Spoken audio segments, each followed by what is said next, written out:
Y'all need to measure my wingspan later. Check on that. Isn't it supposed to be how long? About your height. About your height? No. For a day, I thought I was 5'5". It was the best day of my life. Because that's an inch taller than average, so I was like, I'm tall. Because it's hard enough. And then my roommates were like, average. They brought it up. They were really like, average. I did grow my hair. 1 foot? Oh. My left foot is slowly crazy.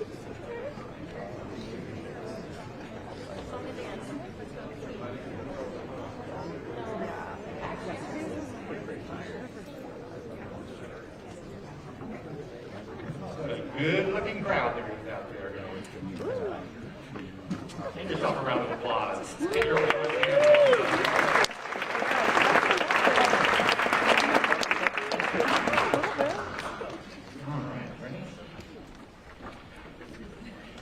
I will now convene and call the special City Council meeting of Wednesday, January 15th, 2025 to order. I am San Diego City Council President Joe LaCava, representing Council District 1. I'd now like to introduce my esteemed colleagues on the San Diego City Council who are here in attendance. Representing District 6, City Council President Pro Tem Kent Lee.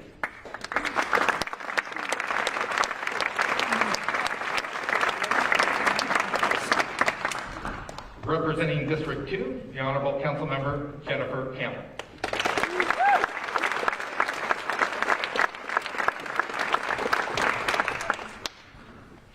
Representing District 3, the Honorable Councilmember Stephen Whitburn.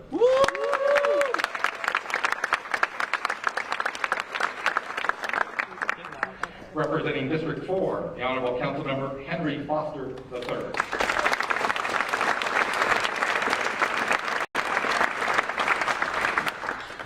Representing District 5, the Honorable Councilmember Marnie Von Wolper. Yeah! Marnie!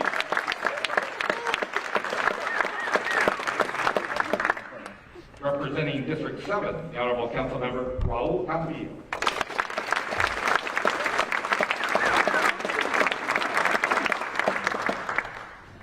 Representing District 8, the Honorable Councilmember Vivian Moreno.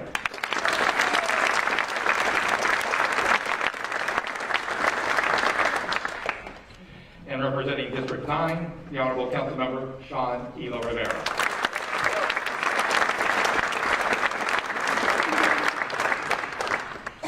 With all City Council members present in chambers, a quorum is established and we are all reconvened. We'd also like to acknowledge the presence of City Attorney Heather Ferber.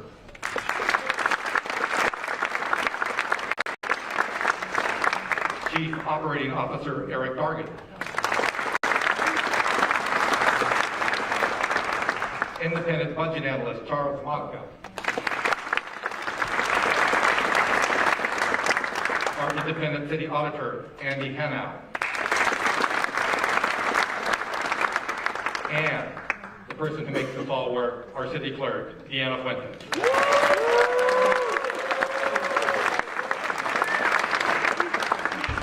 I'd like to welcome all of you here in chambers and everyone watching at home to the 2025 State of the City Address by our Mayor, the Honorable Todd Gloria.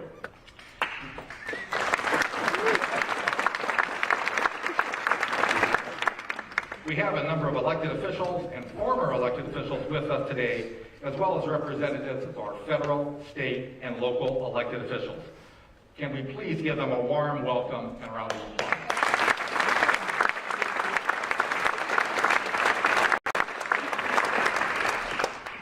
Again, thank you all for being here for the 2025 State of the City Address.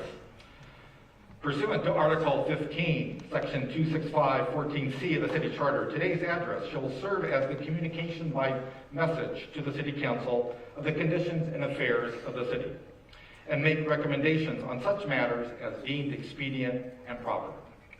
Just a reminder that at the beginning of the meeting at 2 p.m., I went over the city's practices and procedures for public comment at City Council meetings, and the Council took public comment on this item.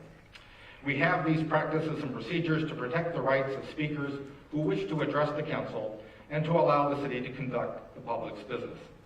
At this point, if any person or group of persons engages in behavior that actually disrupts, disturbs, or impedes the orderly conduct of the meeting, they will be in violation of state law and the rules of the council in the municipal code and will be removed from the meeting. Once again, we have these practices and procedures to allow the city to conduct the public's business. With that, to begin today's ceremony, and actually, if you please rise.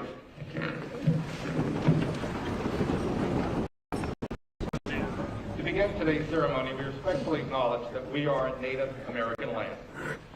Please join me as I lead in our land acknowledgement. We respectfully acknowledge that the Kumeyaay Nation are the original inhabitants of the unceded land now known as San Diego. Despite enduring the horrors of genocide and colonization, the Kumeyaay spirit remains unbroken. We honor the resilience of their ancestors who fought to protect their culture and land. Today, they carry their legacy forward, ensuring that their traditions continue to thrive in gratitude and strength. We stand with the Kumeyaay Nation, connected to our past, and committed to a thriving future.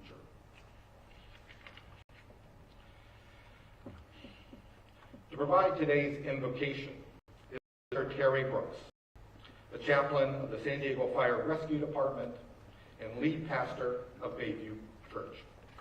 Affectionately known as Pastor T, Dr. Brooks is one of Southern California's most influential spiritual leaders. As lead pastor of Bayview Church, the largest predominantly African-American congregation in San Diego, he has led transformational growth both within the church and throughout the broader community. During his tenure, Pastor Brooks has fostered impactful connections between the church and the community through innovative programs and initiatives such as SOS, Serving Our Streets, an annual mission-driven project addressing the city's homelessness crisis in downtown San Diego. Hashtag I Choose Life, Leadership Development and Mentorship Program, a year-round initiative supporting and guiding youth leaders. The Reclaim Initiative, a movement encouraging community involvement in combating racial injustice and human trafficking. And last but not least, Paving Great Futures, a program designed to raise awareness and tackle the issue of sex trafficking in San Diego County. These efforts, among many others, demonstrate Pastor Brooks' unwavering commitment to community empowerment and service. Under his leadership, Bayview Church has achieved remarkable growth, driven by its inspiring message of hope, forgiveness, reconciliation, and healing, themes he will touch upon in tonight's invocation. Pastor Brooks. So we pray. God our Father, we pause this afternoon, first of all, to say thank you. Thank you for saying yes again to our existence. Thank you for allowing us another chance to get it right. Thank you for loving us so much that you saw fit to allow us to be here to serve you this day. As we're filled with gratitude, God, our hearts are also filled with compassion, especially for those who are dealing with the horrors of the tragic fires just a few hours north of us. God, I pray that you will comfort those who are grieving, comfort those who are dealing with loss, comfort those who have anxiety on how they're going to rebuild life as they know it.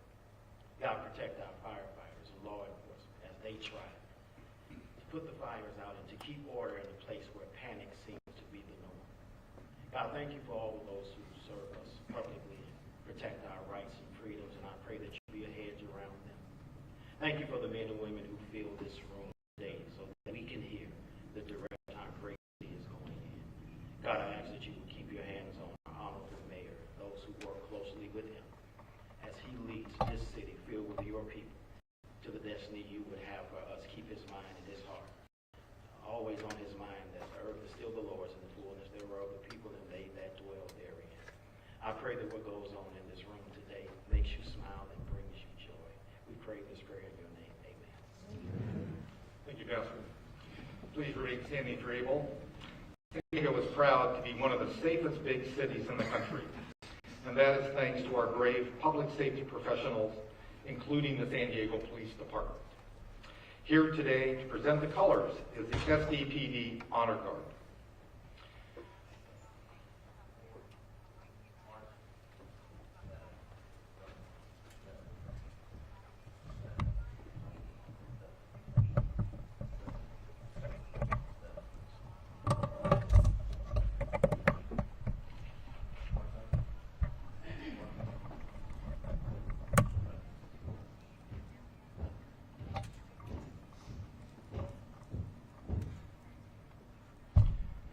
Many of you may also know that at the age of 10, Mayor Gloria was runner-up for Mayor Maureen O'Connor's Mayor for a Day contest. Now, as the 37th mayor of our city, Mayor Gloria relaunched the contest to inspire young leaders to become more civically engaged and hopefully pursue careers in public service. Leading us in the Pledge of Allegiance is this year's Mayor for a Day contest winner, a 7th grade student from Pershing Middle School and a resident of San Carlos, Landry Gage. Thank you. Please join me in reciting the Pledge of Allegiance. Place your right hand over your heart. Begin.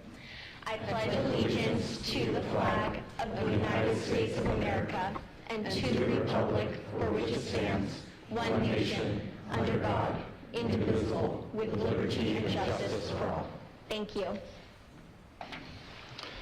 Now, to perform our national anthem, please join me in welcoming Project Safety Representative from the Engineering and Capital Projects Department, Leslie Green, accompanied by her daughter, award-winning singer and songwriter, Rebecca Jade.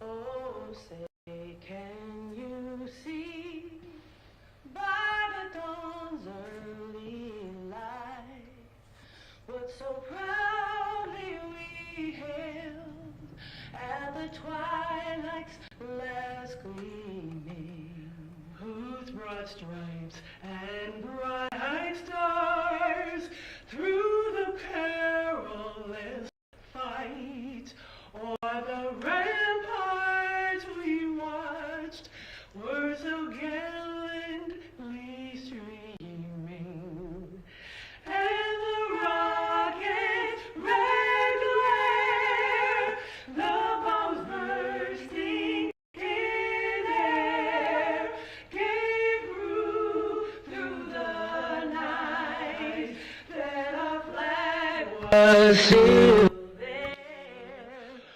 Oh, say does that star-spangled banner yet wave o'er the land and of the free, and the home of the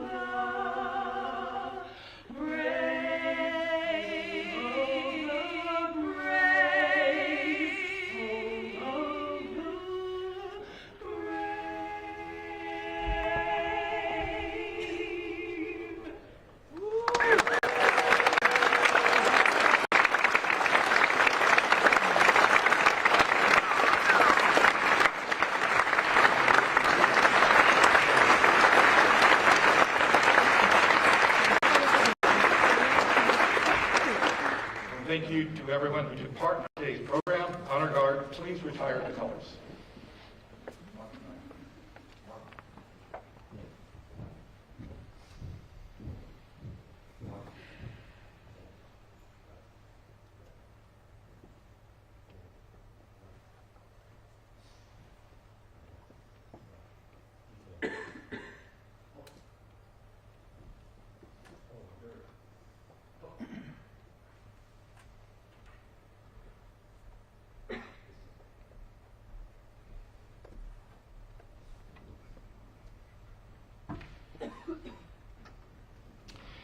You all may be seated.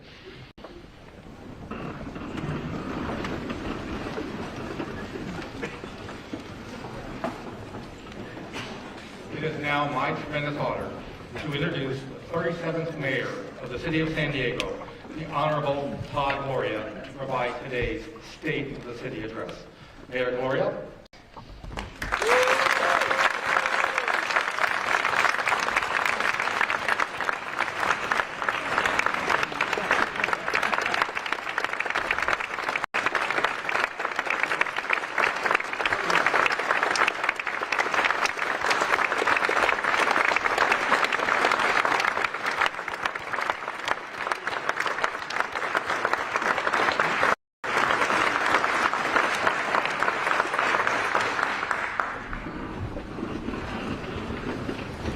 Thank you all.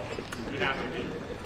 Council President McCabe, members of the City Council, City Attorney Herbert, our dedicated city employees, and my fellow San Diegans. Before I begin, I'd like to take a moment to acknowledge and extend the condolences of our great city to our neighbors in Los Angeles and the surrounding areas. As you know, they continue to battle truly catastrophic wildfires that are devastating communities.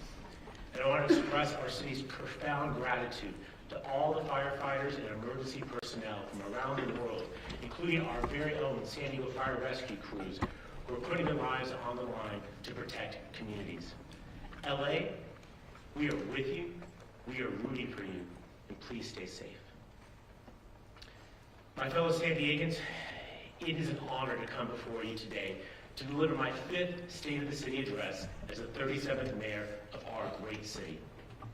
Over the past 4 years, we have worked together to tackle our city's biggest challenges, the ones long ignored, often considered insurmountable, and left unaddressed by past administrations. Together, we have made the bold decisions, confronted the tough issues, and refused to let the obstacles of the past define our future. In doing so, we have made progress, not always perfect and rarely easy, but progress that has moved San Diego forward. In a normal year, much of this address would be spent highlighting the progress on our 4 major priorities for the city: keep you safe, reduce homelessness, build more housing, and fix the damn roads. And there's certainly plenty to talk about and to celebrate. How crime is down, homicides reduced by 30%, sexual assaults down by 12%, robberies down by 10%, and car thefts down by 20%. How our firefighters, lifeguards, and paramedics responded to an incredible 188,000 emergency calls last year, a new record. How we resurfaced a full quarter of our entire road network in just the last 4 years. And how the city's credit rating increased in June from AA to AA+, the second highest rating available. How we've more than doubled homeless shelter options, and with recent data showing that our efforts are finally turning the tide. But this year, I want to primarily focus on the work ahead. Because while our persistence has yielded many achievements to celebrate, the stark financial realities we face today will be a true test of our resolve. As you know, Measure E, our proposed sales tax measure that the voters of this city considered this past November, did not secure enough support. Its defeat means that we as a city face a $258 million budget deficit this upcoming fiscal year, about 12% of our current $2.1 billion operating budget. This comes on the heels of a $170 million shortfall that we faced last year, which we closed through surgical cuts and one-time measures. While we hoped that Measure E would give us the ability to finally align our ongoing resources with desired service levels and make big investments in our neighborhood infrastructure needs, as mayor, I've heard and I accept the will of the voters. Instead, we now must find another way to continue delivering on the core priorities that matter most to San Diegans. Doing so with a $250 million budget deficit will be an immense challenge. One that demands responsible stewardship of every dollar and clear-eyed decisions about our priorities. One that will force tough conversations and even tougher decisions by many of us in this room.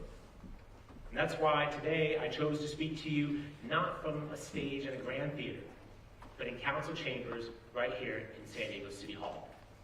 because it is here where the policies that shape our city's future are debated, crafted, and decided. And it is here where these difficult conversations will occur and solutions to this challenge will take shape. So yes, this is an immense challenge that we're facing, but it's also something else, immense opportunity. Opportunity to refocus and reimagine the public work that we do, an opportunity to revisit and reevaluate the services that we provide. I believe that you want a city government that wants the most of what we have, that makes the most of what we have, prioritizes the basics, and delivers results. And in that, we must acknowledge a fundamental truth, that we can no longer do things a certain way simply because that's how they've always been done. The task ahead, as I believe you, the voters, have directed us, is to right-size our city's budget, not just for this year, but for the long term. It means matching up our resources with our priorities and making hard choices, including reducing or eliminating some city services. And we have already begun this work. I've taken immediate steps to cut spending, freezing all but the hiring for all the most essential positions, stopping non-essential spending, and making other mid-year adjustments to put us in a better position to start the next fiscal year. I'm conducting a wholesale evaluation of our city's office space leases.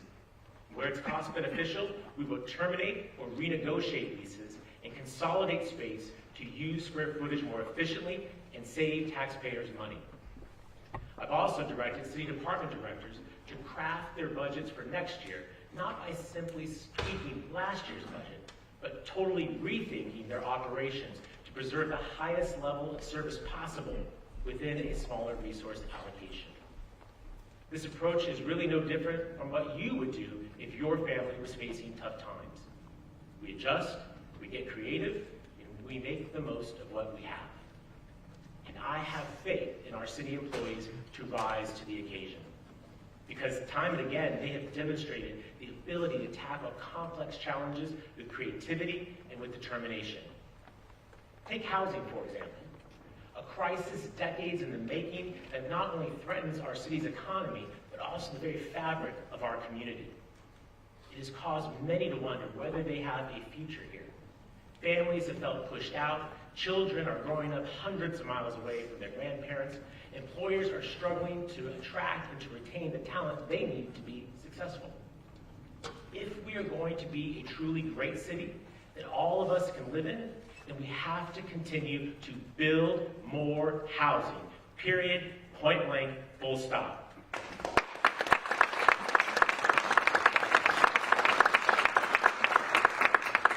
From my first day in office, I've worked to make this city more pro-housing. I directed our planning director to think boldly and to cut through red tape that slows down construction and drives up costs. Within 6 months, we passed the first of 2 packages of major reforms to make it easier to build a wide range of housing types. We combed through our land development code to clear away unnecessary hurdles. Our development services department delivered on the audacious goal I set in 2 executive orders to speed up housing production, requiring all relevant city departments to review key housing projects in 30 days or less. And I'm here to tell you these measures are working. To date, we've sped up permitting on 33 projects with more than 3,500 new homes, and we have another 3,500 in the pipeline right now. City staff also far exceeded my 30-day mandate for permit review, completing these approvals in an average of just 8 days, when it in the past typically took over 6 months. Now, I'm a bit of a policy nerd, so I recognize policy reforms might be a little boring to you, but the results are incredibly exciting. For about 2 decades, San Diego was permitting on average about 4,300 new homes each year. In 2023, we more than doubled that, permitting almost 10,000 new homes. Preliminary numbers for last year show another 8,500 new homes were permitted, even in the face of high interest rates and inflation. Our progress to build more housing extends beyond just policy changes and cutting red tape. Through our city's economic development department, we've invested $90 million in former redevelopment funds to help affordable housing projects get across the finish line through our innovative Bridge to Home program. And this has resulted in nearly 2,000 new affordable apartments across our city, from Rancho Bernardo to San Ysidro.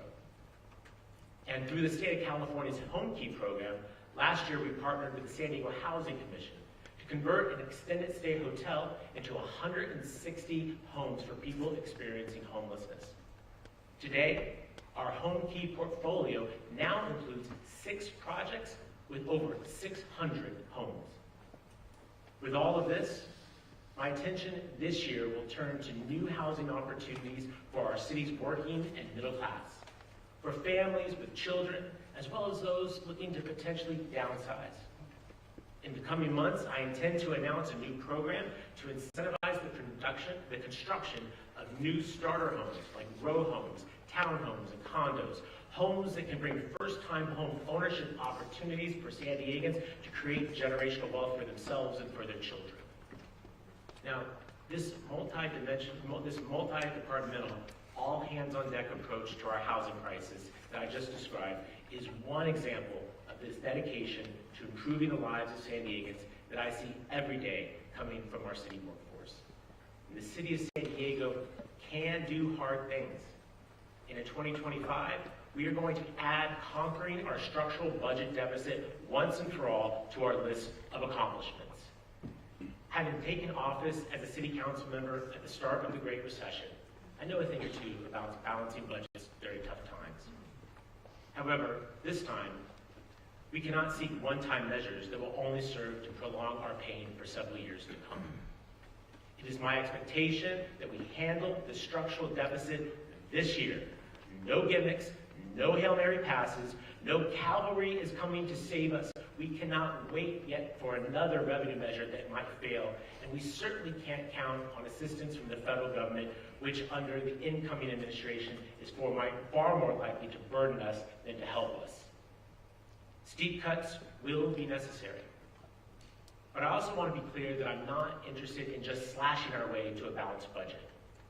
Instead, we will reimagine how we operate, examining every service we provide and how we can make the most of the public assets that we have. We need to ask fundamental questions in the weeks and months ahead. Why are we doing it this way? And is there a better way? For example, why does the city prohibit street paving in coastal areas during the summer months? Could we change that and save both time and money? Why do we pay for landlines for city workers that few of us actually still use? Why do city employees who work a hybrid schedule still need their own office or cubicle? Why does the city have both a personnel department and a human resources department? We have corporate partnerships that have delivered well for us, like our deal with Toyota to provide lifeguard vehicles, saving taxpayers almost $4 million. Why not do more partnerships like this? Again, a reminder that we can no longer do things a certain way simply because that's the way that it's always been done. And we're going to have to capitalize much more on our existing assets and do more to recover full costs to taxpayers. City facilities, streets, parking lots, and lands have great value that we've discounted or given away for free. And it's time to reconsider all of this to ensure that we can continue to deliver the most critical services. And we're going to seek to shift some of the burdens that do not belong on the backs of city taxpayers. And that's especially true when it comes to homelessness. I've said it before, and it remains true. Addressing homelessness is not solely the responsibility of the city of San Diego. The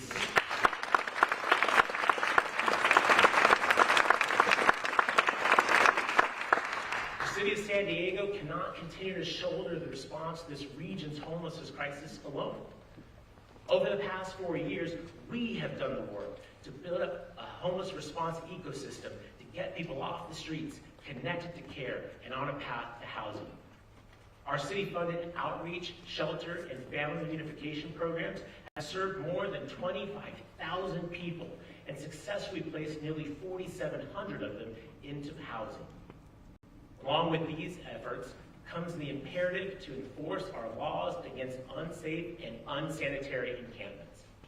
In San Diego, we took a stand that we will not accept encampments that block sidewalks, forcing children to walk in the street just to get to school, and making it harder for customers to patronize businesses that employ our people and power our economy.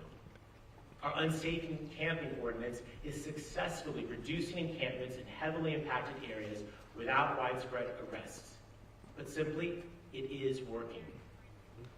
Implementing our comprehensive shelter strategy to reduce homelessness is my administration's #1 priority, and it will continue to be this year. And we will, now hear me on this, we will, even with our difficult financial picture, we will increase options for people to get off the streets this year.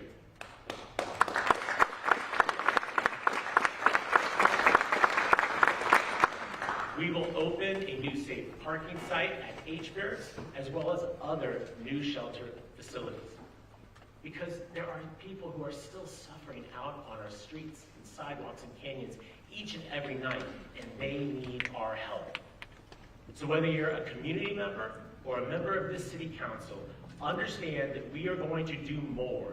We must do more, and I welcome your partnership to reduce homelessness, not your opposition. But the responsibility is not ours alone. Homelessness is a national crisis, up 18% nationwide, and it is present in every corner of our region. And for every city in our region, from San Marcos to Imperial Beach, they need to step it up. Because they too have vacant buildings that can be converted into shelters. They too have underused parking lots that can accommodate a safe parking program.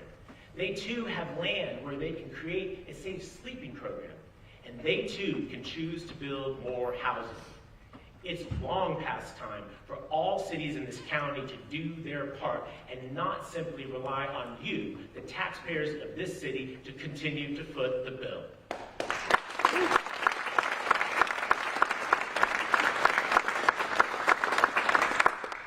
It's also long past time for the County of San Diego to fulfill its responsibility on addressing homelessness in our region. Mental health and addiction are often at the core of homelessness. And behavioral health, mental health, and treatment for substance use disorders are all services that are supposed to be provided by county government. The City of San Diego does not have a Health and Human Services Agency, but the county does. They are the government entity vested with the responsibility and the funding for mental health. I live and work in downtown San Diego. Every single day, I see the serious mental illness that acts like a gravitational pull that keeps people on our streets. And the city has done everything we can within our limited authority to help on this issue. We took a leading role lobbying the state of California to pass care court and conservatorship reform. We did our part to prepare the region to receive new state-funded mental health and detox beds by amending our land use code to make it easier to permit treatment facilities. And now it's time for the county to step up and deliver the behavioral health treatment for which they receive millions of dollars to get the very sick people living on the streets the care that they need. Over a year ago, the county board voted to delay implementation of the state law that makes it easier for people suffering from severe mental illness to access life-saving care. And it did little in this one-year delay to prepare for its implementation. And it is yet to take meaningful steps to address the very real shortage of behavioral health care beds. And when they fail to live up to their obligations, we are all left to pick up the pieces and pay the bills. It strains our police department, our paramedics, our hospitals, and makes all of us feel more unsafe. We cannot afford to absorb the impact of this inaction any longer. Enough is enough. My fellow San Diegans, it is my hope that anytime you see a person on the street suffering from extreme mental illness or addiction, that you think of the County of San Diego and ask, when will they step up to provide the services they need to end this crisis once and for all?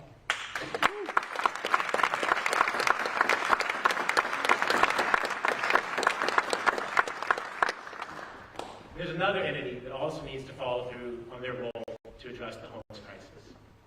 Like you, I use our freeways every day and see the growing number of tents and garbage along on-ramps and underpasses. And like you, I find this to be absolutely unacceptable. It is dangerous for people living in these encampments. It distracts drivers and increases the risk of fires that our residents already know all too well. The City of San Diego, over the last year, has received on average 300 complaints per month about people experiencing homelessness and severe tent encampments on state property. Complaints that we refer to Caltrans because legally, the City of San Diego cannot go on to state property to clear encampments. The situation is dire, and we need help. So if the state can't or won't address these areas, they should give the city full authority to do this work and then fully reimburse us for the cost of doing that work. We are ready.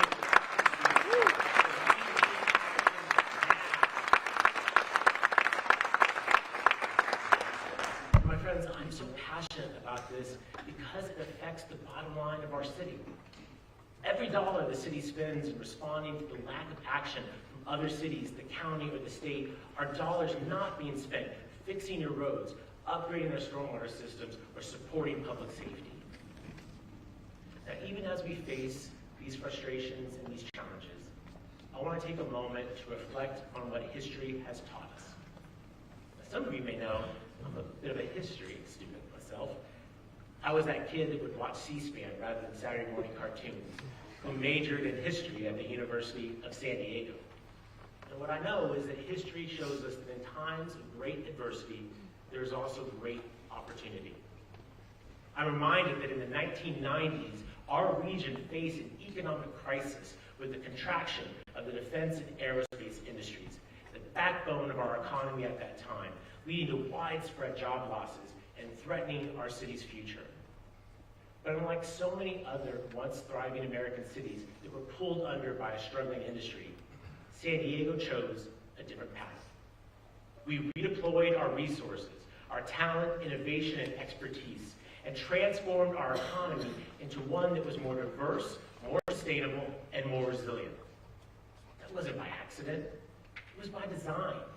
It was by action.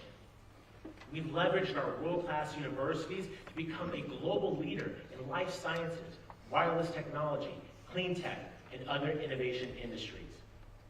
Now, I see a similar opportunity for us ahead, to turn this moment of great adversity into an opportunity to build a better city for all of us.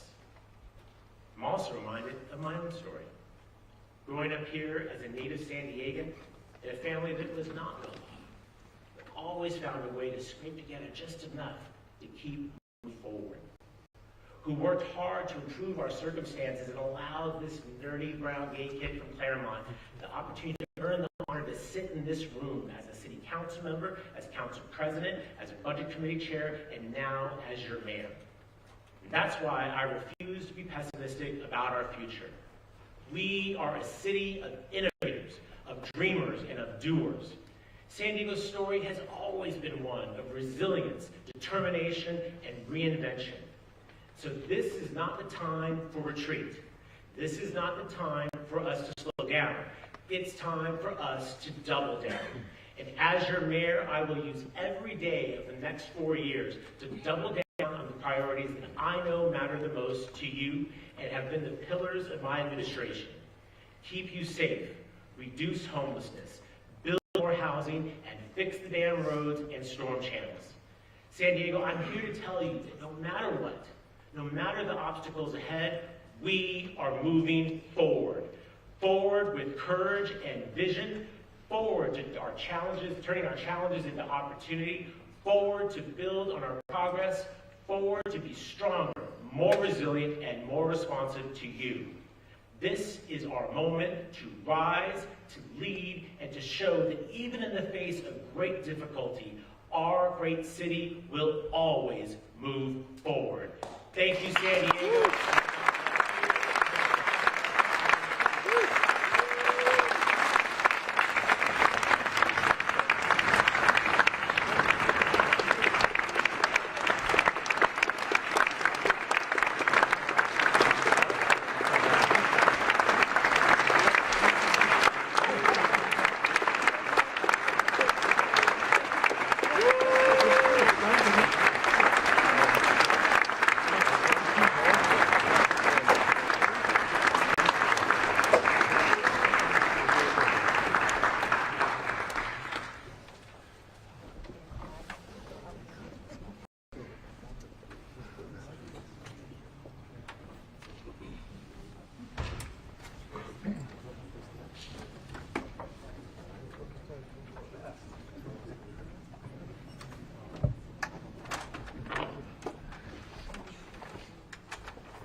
that, we are now adjourned to the next regularly scheduled city council meeting on Monday, January 27th, 2025 at 10 a.m. Thank you all for coming. Be safe. Enjoy your day.